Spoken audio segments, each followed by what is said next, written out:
Hello everyone, मेरे YouTube channel पे आपका हार्दिक स्वागत है। अगर वीडियो पसंद आए तो लाइक और सब्सक्राइब, कमेंट और शेयर जरूर करना।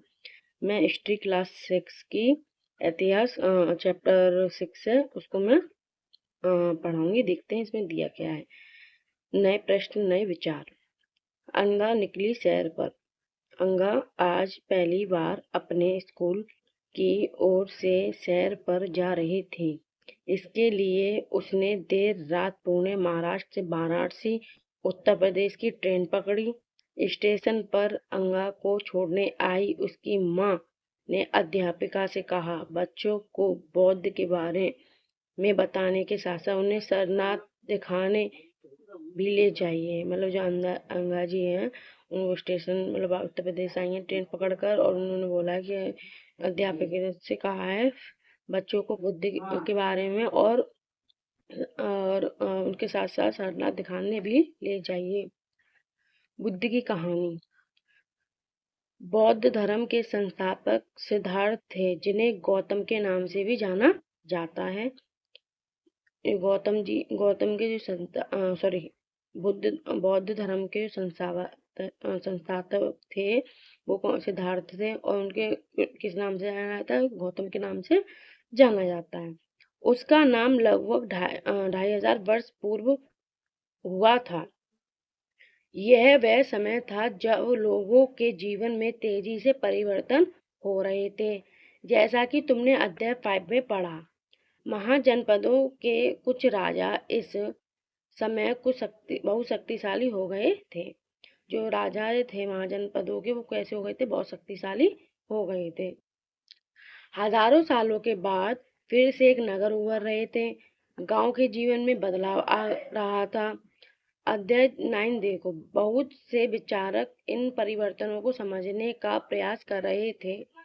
वे जीवन के सच्चे अर्थ को भी जानना चाह रहे थे। जो अध्याय 9 में दिया हुआ है, आगे गांव के जीवन में बदलाव रहा था, और बहुत से विचारक थे उसको समझने का प्रयास कर रहे थे, और सच्चे जीवन के सच्चे अर्थ को जानना चाह रहे थे। आगे दिया है, बुद्ध क्षत्रिय थे तथा शाक्य नामक एक छोटे से गढ़ में संबंधित थे। युवावस्था में भी ज्ञान की खोज में उन्होंने घर के सुखों को छोड़ दिया। मतलब उनको जब ज्ञान लेना था तो उन्होंने क्या किया? उन्होंने घर के जो सुख दुख जो भी थे, उन्होंने छोड़ दिया। अनेक वर्षों तक वे ब्रह्मांड करते रहे तथा अन्य विचारकों से मिलकर चर्चा करते रहे। अतः ज्ञान प्राप्ति के लिए उन्होंने स्वयं ही रास्ता ढूंढने का निश्चय किया। मतलब उनको ज्ञान प्राप्त करना था तो उन्होंने खुद ही रास्ता बनाया, खुद ही ढूंढा। इसके लिए उन्होंने बौद्ध गया बिहार में एक पीपल के नीचे कई दिनों तक तपस्या की। अतः इन्हें ज्ञान प्राप्त हुआ। इसके बाद से वे बुद्ध के रूप में जाने गए। यहाँ से वे वाराणसी के निकट स्थित सारनाथ गए, जहां उन्होंने पहली बार उपदेश दिया। कुशीनारा में मृत्यु से पहले का शेष जीवन उन्होंने पैदल ही एक स्थान से दूसरे स्थान की यात्रा करने और लोगों की शिक्षा देने में व्यतीत किया। जो बौद्ध जी थे, उन्हें शिक्षा चाहिए थी, तो उन्होंने क्या किया? घर बार छोड़ दिया और एक बिहार में एक पीपल के पेड़ के नीचे रहने लगे। मतलब वहीं पे उन्होंने उन्होंने फिर तपस्या की थी पेड़ के नीचे, और उन्होंने वहां से ज्ञान भी प्राप्त हुआ। वाराणसी के निकट सारनाथ भी गए, और उन्होंने जितनी भी यात्रा करी वो पैदल करी। और जब कुशीनारा की मृत्यु होने के बाद मृत्यु से पहले शेष जीवन उन्होंने पैदल ही एक से दूसरे स्थान पर यात्रा की, और उन्होंने लोगों को शिक्षा देने में व्यतीत किया। बुद्ध ने दी कि यह जीवन कष्टों और दुखों से भरा हुआ है, और ऐसी हमारी इच्छा और लालसाओं जो हमेशा पूरी नहीं हो सकती के कारण होता है। कभी कभी हम जो चाहते हैं वह प्राप्त कर लेने के बाद भी संतुष्ट नहीं होते हैं, एवं और अधिक वस्तुओं को पाने की इच्छा करने लगते हैं। बुद्ध ने इस लिप्सा को तृष्णा कहा है। बुद्ध ने शिक्षा दी कि आत्म संयम अपनाकर हम ऐसी लालसा से मुक्ति पा सकते हैं। मतलब हम जब भी कोई चीज़ पा लेते हैं तो हमें उसकी लालसा खत्म हो जाती है, लेकिन हमारी लालसाएं बढ़ती जाती हैं। तो जो बुद्ध जी ने कहा है कि लिप्सा के तृणा कहा है, उन्होंने बुद्ध ने शिक्षा दी है कि आत्म संयम बनाकर अब हम ऐसी लालसा से मुक्ति पा सकते हैं। उन्होंने लोगों को दयालु होने तथा मनुष्यों के साथ साथ जानवरों के जीवन पर भी आधार करने की शिक्षा दी। वे जानते थे कि हमारे कर्मों के परिणाम चाहे वे अच्छे हों या बुरे हों, हमारे वर्तमान जीवन के साथ साथ बाद के जीवन को भी प्रभावित करते हैं। बुद्ध ने अपनी शिक्षा सामान्य लोगों के प्राकृतिक भाषा में दी, इससे सामान्य लोगों की उनके संदेश को समझ सके। तो बुद्ध जी थे वो क्या करते थे, ज्ञान इधर उधर जाते थे तो ज्ञान देते थे, लेकिन जो उन्होंने बताया है कि वे मानते हैं कि जो कर्मों के परिणाम है अच्छे हों या बुरे हों, वो जीवन के साथ साथ बाद में भी प्रभावित करते हैं। आगे दिया है, वेदों की रचना के लिए किस भाषा का प्रयोग हुआ था? बुद्ध ने कहा कि लोग किसी शिक्षा को केवल इसलिए नहीं स्वीकार करें कि वह उनका उपदेश है, बल्कि वे उसे अपने विवेक से मापें। आओ देखो उन्होंने ऐसा किस प्रकार किया है।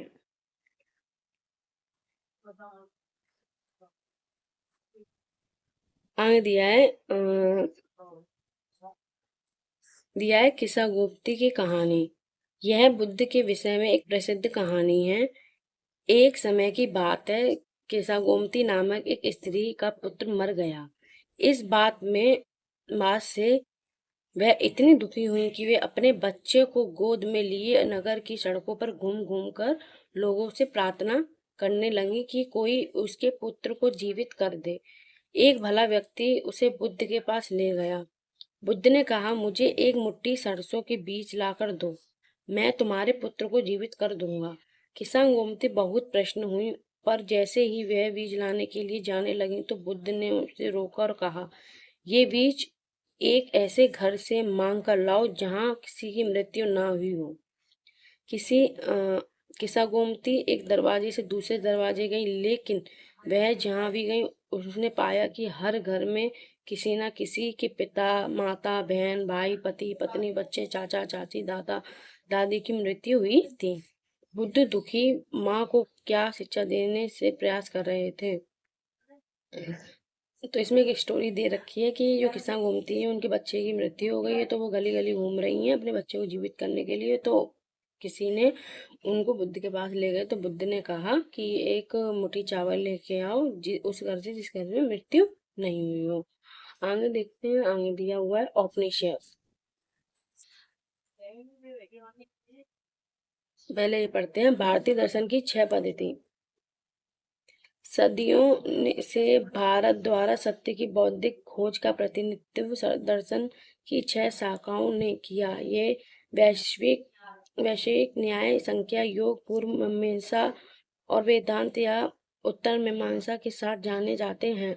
दर्शन की इन 6 पद्धतियों की स्थापना क्रमशः ऋषि कणद, गौतम, कपिल, पतंजलि, जैमिनी और व्यास द्वारा की गई मानी जाती है, जो आज भी देश में बौद्धिक चर्चा की दिशा देते हैं। जर्मन मूल के ब्रिटिश भारतवीर फ्रेडरिक मैस्यूलर के अनुसार दर्शन की इन 6 शाखाओं का विकास कई पीढ़ियों के दौरान व्यक्तिगत विचारकों के योगदान से हुआ। यद्यपि ये एक दूसरे से विभिन्न दिखते हैं, तथापि सत्य की इनकी समझ में आधारभूत मेल दिखता है।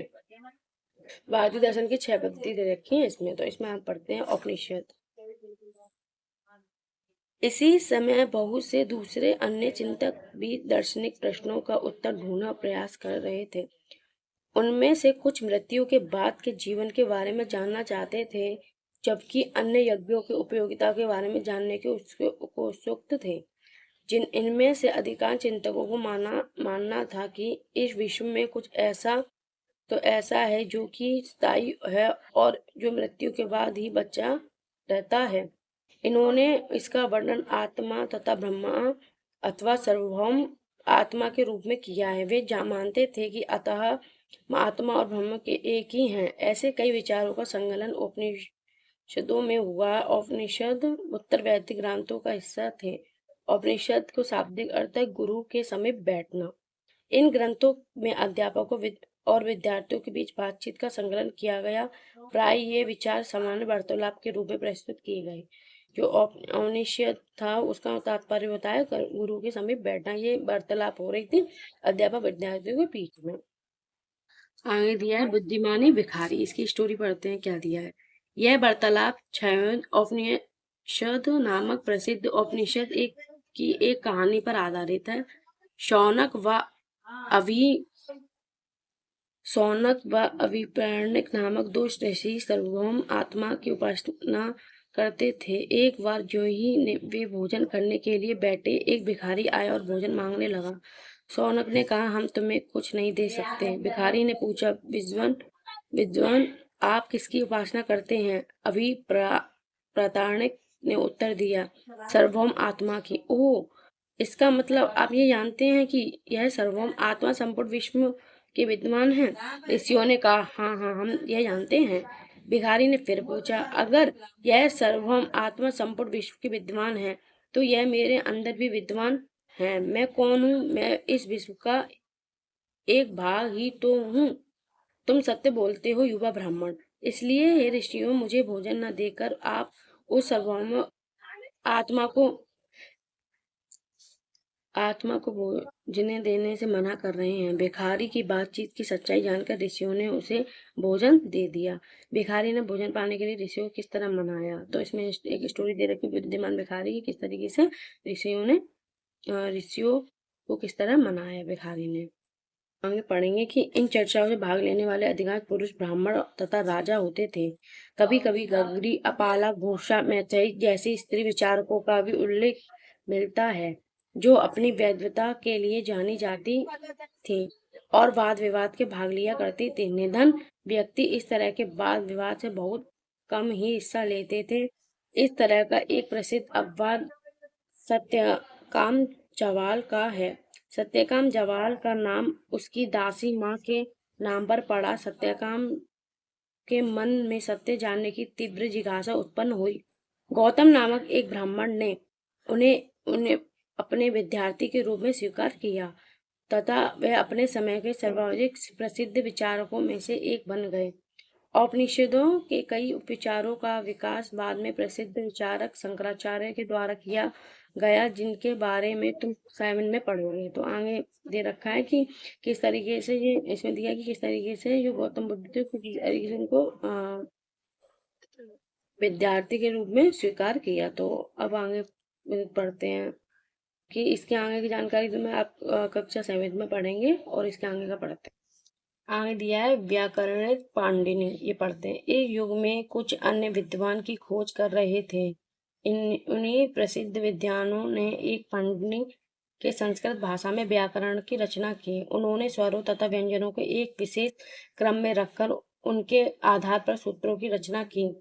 ये सूत्र बीजगणित के सूत्रों से काफी मिलते जुलते हैं। इसका प्रयोग कर उन्होंने संस्कृत भाषा के प्रयोग नियम लागू सूत्रों लगभग 3000 के रूप में लिखे। व्याकरण पाणिनि जो थी वो बीजगणित सूत्रों के रूप में मिलते जुलते लिखे हुए थे। आगे जैन धर्म। इसी युग में अर्थात लगभग 2500 वर्ष पूर्व जैन धर्म के 24वें तथा अंतिम तीर्थकर वर्धमान महावीर ने भी अपने विचारों का प्रसार किया। वह वज्जित संघ के लविछवी कुल के एक क्षत्रिय राजकुमार थे। इस संघ में के विषय में तुमने अध्याय 5 में पढ़ा है। 30 वर्ष की आयु में उन्होंने घर छोड़ दिया और जंगल में रहने लगे। 12 वर्ष तक उन्होंने कठिन व एकांकी जीवन व्यतीत किया।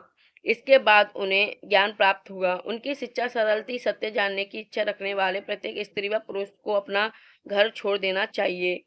उन्हें अहिंसा के नियमों को कड़ाई से पालन करना चाहिए, अर्थात किसी भी जीव को ना तो कष्ट देना चाहिए और ना ही उसकी हत्या करनी चाहिए। महावीर का कहना था, सभी जीव जीना चाहते हैं, सभी के लिए जीवन प्रिय है। महावीर ने अपनी शिक्षा प्राकृत में दी। यही कारण है कि साधारण जन भी उनके तथा उनके अनुयायियों की शिक्षा को समझ सके।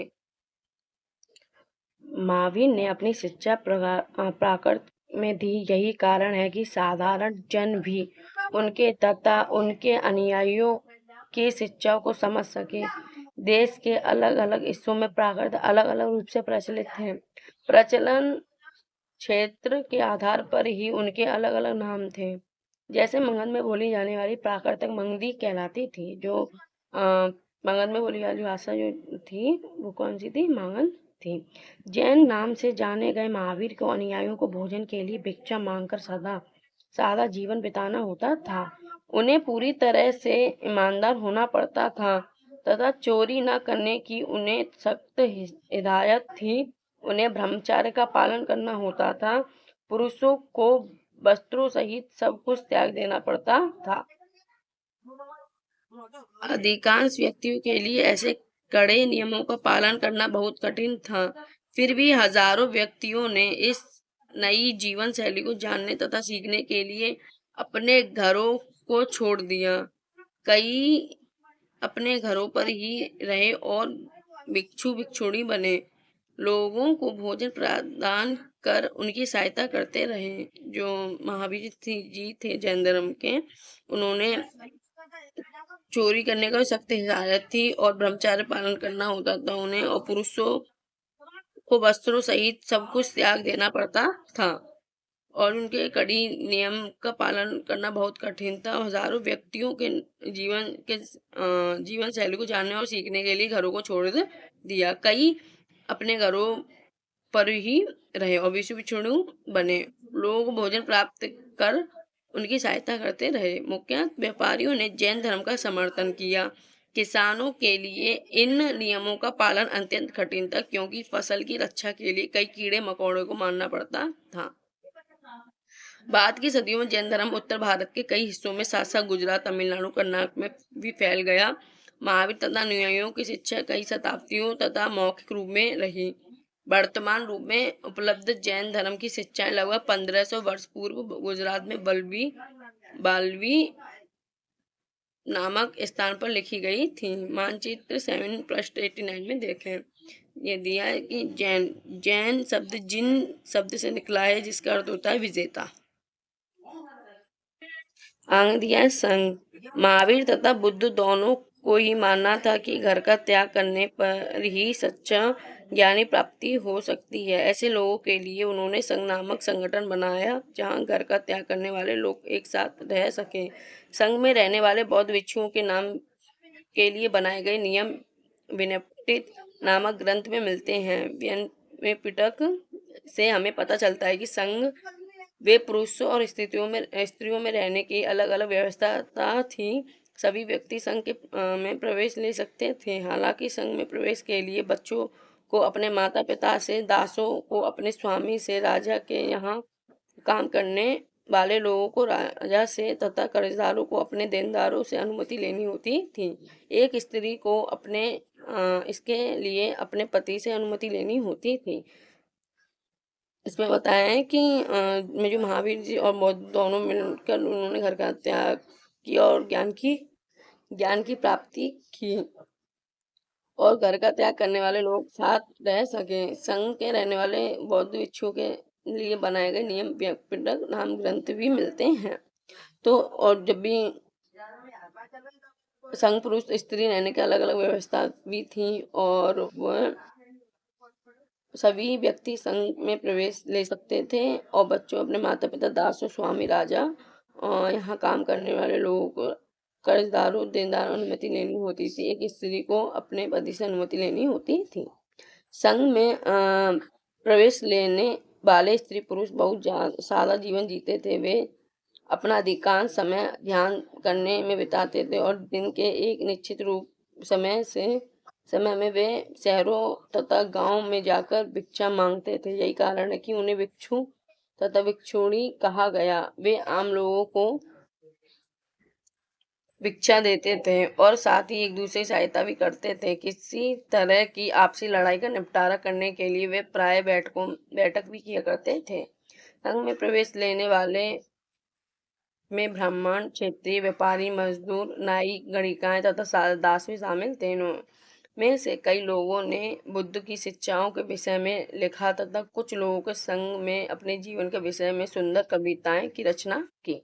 तो जो संग में संघ में प्रवेश लेने वाले जो लोग थे वो ब्राह्मण, क्षेत्रीय, व्यापारी, मजदूर, गणिकावी, दास भी शामिल थे, और जिन्हें बुद्ध की शिक्षा को विषय में लिखा, तथा कुछ लोगों को वो ने संघ अपने जीवन के विषय सुंदर कविताएं भी रचना की। बिहार। जैन तथा बौद्ध भिक्षु पूरे साल एक स्थान से दूसरे स्थान घूमते हुए उपदेश दिया करते थे। केवल वर्षों ऋतु में जब यात्रा करना कठिन हो जाता था तो वे एक स्थान पर ही निवास करते थे। ऐसे समय वे अपने अनुयायियों द्वारा उद्यानों में बनाए गए अस्थायी निवासों में अथवा पहाड़ी क्षेत्रों में प्राकृतिक गुफाएं में रहते थे।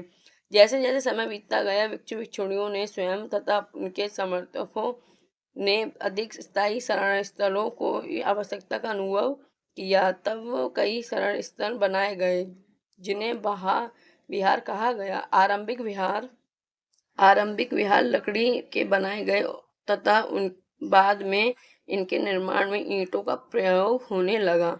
पश्चिमी भारत में विशेषकर कुछ विहारें पहाड़ियों में खोद कर बनाए गए, प्राय किसी धनी व्यापारी, राजा अथवा भूस्वामी द्वारा दान में दी गई भूमि पर विहार का निर्माण होता था। स्थानीय व्यक्ति भिक्षु भिक्षुणियों के लिए भोजन, वस्त्र, दवाइयाँ लेकर आते थे, जिसके बदले ये भिक्षु और भिक्षुणों लोगों की शिक्षा देते थे। अगर आने वाली शताब्दियों में बौद्ध धर्म उपमहाद्वीप के विभिन्न हिस्सों में साथ साथ बाहरी क्षेत्रों में भी फैल गया। तो इसमें बताएंगे जो धनी व्यापारी थे, राजा स्वामी, दान में दी गई भूमि विहार को निर्माण होता था, और जो भिक्षु भिक्षुणी थे वो भोजन, दवाइयाँ लेकर आते थे और बदले में भिक्षु भिक्षुणी लोगों को शिक्षा देते थे। और बौद्ध धर्म उपमहाद्वीप के भिन्न हिस्सों में साथ साथ बाहरी भी फैल गया। इस समय बौद्ध धर्म को एक नई धारा महायान का विकास हुआ। इसकी दो मुख्य विशेषताएं थी। पहले मूर्तियों के इस समय बौद्ध धर्म की एक नई धारा महायान का विकास हुआ। इनकी दो मुख्य विशेषताएं थी। पहले मूर्तियों में बुद्ध की उपस्थिति सिर्फ कुछ संकेतों के माध्यम से दर्शाई जाती थी। मिसाल के तौर पर उनकी निर्वाण प्राप्ति को पीपल के पेड़ की मूर्ति द्वारा दर्शाया जाता था, पर अब बुद्ध की प्रतिमाएं बनाई जाने लगी। इनमें से अधिकांश मथुरा में तो कुछ तक्षशिला में बनाई जाने लगी। मतलब जो बौद्ध धर्म की थी जो तस्वीर बनाई गई और वो बनाई जाने लगी, जो अधिकांश मथुरा में और कुछ तक्षशिला में। दूसरा परिवर्तन बौद्धिशत्व के आस्था को लेकर। बौद्धिस्त्व उन्हें कहते थे जो ज्ञान प्राप्ति के बाद एकांतवास करते हुए ध्यान साधना कर सकते थे, लेकिन ऐसा करने की बजाय वे लोगों को शिक्षा देने और मदद करने के लिए सांसारिक परिवेश में ही रहना ठीक समझने लगे। धीरे धीरे बौद्धिस्त्व की पूजा काफी लोकप्रिय हो गई और पूरे मध्य एशिया, चीन और बाद में कोरिया तथा जापान तक भी फैल गई। मतलब जो दूसरी बौद्धिस्त्व की आस्था थी वो लेकर आए, तो जो धीरे धीरे वो कहाँ फैल गई, एशिया, चीन और कोरिया, जापान में। वो मतलब लोगों को शिक्षा में देने में और सांसारिक परिवेश में रहना ठीक समझने लगे। बौद्ध धर्म का प्रसार पश्चिम और दक्षिण भारत में हुआ, जहाँ बौद्ध भिक्षुओं के रहने के लिए पहाड़ों में दर्जनों गुफाएं खोदी गईं। बौद्ध धर्म दक्षिण पूर्व को और श्रीलंका, म्यांमार, थाईलैंड तथा इंडोनेशिया सहित दक्षिण पूर्व एशिया के अन्य भागों में भी फैला। थेरवाद नामक बौद्ध धर्म का आरंभिक रूप से इन क्षेत्रों में कई अधिक प्रचलित था। तो इस तरीके से बौद्ध धर्म के बारे में बताया गया है। और ये कुछ दे रखा है, इसको हम पढ़ते। तीर्थयात्री वे स्त्री पुरुष तो होते थे जो प्रार्थना के लिए पवित्र स्थानों की यात्रा किया करते थे। इसी तरह भारत की यात्रा पर आया चीनी बौद्ध तीर्थयात्री का शेयन काफी प्रसिद्ध है। वह करीब 1600 साल पहले आया। सेवन त्याशंग 1400 साल पहले भारत आया और उसके करीब 50 साल बाद इसे आया। वे सब बुद्ध के जीवन में जुड़ी जगहों और प्रसिद्ध मठों को देखने के लिए भारत आए थे। इनमें से प्रत्येक तीर्थयात्री ने अपनी यात्रा का वर्णन लिखा। इन्होंने अपनी यात्रा के दौरान आई मुश्किलों के बारे में लिखा। इन यात्राओं में कई वर्षों लग जाया करते थे। इन देशों को मठों को उन्होंने देखा, उनके बारे में उन्होंने लिखा और उन किताबों के बारे में भी उन्होंने लिखा जिन्होंने वे अपने साथ ले गए थे। तो ये तीर्थ यात्री मतलब यात्रा करने जाते थे तो फिर वह वो अपनी मुश्किलों के बारे में यात्रा करते हुए और देश और मठों उन्होंने देखा कि मतलब किताबें में लिखा करते थे उनके बारे में तीर्थ यात्रा में कि किस तरीके से उनका आना जाना और किस तरीके का वह जगह होती थी। नालंदा शिक्षा के लिए विशिष्ट केंद्र सेवेन सवेन त्याशंग तथा अन्य तीर्थयात्रियों ने उस समय के सबसे प्रसिद्ध बौद्ध विद्या केंद्र नालंदा विहार के अध्ययन किया। उसने नालंदा के बारे में इस प्रकार लिखा, जहाँ के शिक्षक योग्यता और बुद्धि के सबसे आगे हैं। बुद्ध के उपदेशों का वह पूरी ईमानदारी से पालन करते हैं। मठ के नियम काफी सख्त हैं जिन्होंने सबसे मानना पड़ता है, पर उन्हें वाद विवाद चलते ही रहते हैं जिससे युवा और बुद्ध दोनों ही एक दूसरे की मदद करते हैं। विभिन्न शहरों से विद्वान लोगों अपनी शंकाओं दूर करने के यहाँ आते और आगंतुकों को से पहले द्वारपाल के कठिन प्रश्न पूछते। उन्होंने अंदर जाने की अनुमति तभी मिलती जब वे द्वारपाल को सही उत्तर दे पाते। 10 में से 7-8 सही उत्तर नहीं दे पाते हैं। शिक्षा का एक विशिष्ट केंद्र मतलब उन्हीं को अंदर बुलाया जाता था जो आंसर दे मतलब उत्तर दे ले, नहीं तो उनको अंदर नहीं बुलाया जाता था। एक और दिया जीवन के चरण आशय। आश्रम शब्द का तात्पर्य जीवन के एक चरण से है। ब्रह्मचार्य, गृहस्थ, वानप्रस्थ और तथा संन्यास नामक 4 आश्रमों की व्यवस्था की गई। ब्रह्मचार्य के अंतर ब्राह्मण, क्षत्रिय, वैश्य से यह अपेक्षा की जाती थी कि एक चरण के दौरान वे सादा जीवन बिताकर वेदों का अध्ययन करेंगे। गृहस्थ आश्रम के अंतर्गत अपने विवाह कर एक गृहस्थ के रूप में रहना होता था। वानस्थ के अंतर्गत उन्हें जंगल में रहकर साधना करनी थी, अतः उन्हें यह सब कुछ त्याग सन्यासी बन जाना था। आश्रम व्यवस्था ने लोगों को अपने जीवन को कुछ हिस्सा ध्यान में लगाने पर बल दिया। तो ये जीवन का चरण आश्रम इस तरीके से इस चैप्टर में बताया जैन धर्म, बौद्ध धर्म और किस तरीके से शिक्षा मतलब प्राप्त कर सकते हैं, हमें अपना घर छोड़ना पड़ेगा। तो इस तरीके से इस पाठ में बताया है। तो अगर मेरी वीडियो पसंद आए तो लाइक और सब्सक्राइब, कमेंट और शेयर जरूर करना है। Thank you for watching my video, bye.